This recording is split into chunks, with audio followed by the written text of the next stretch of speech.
ചന്തുവിനെ തോൽപ്പിക്കാൻ നിങ്ങൾക്കാവില്ല. ജീവിതത്തിൽ ചന്തുവിനെ തോൽപ്പിച്ചിട്ടുണ്ട് പലരും പലവട്ടം.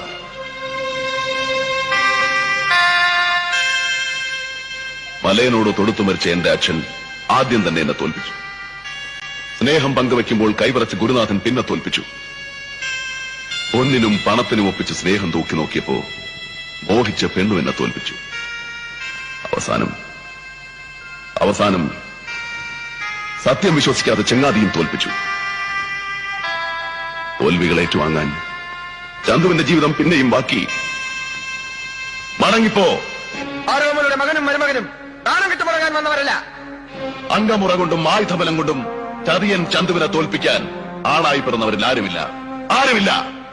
മടങ്ങിപ്പോ.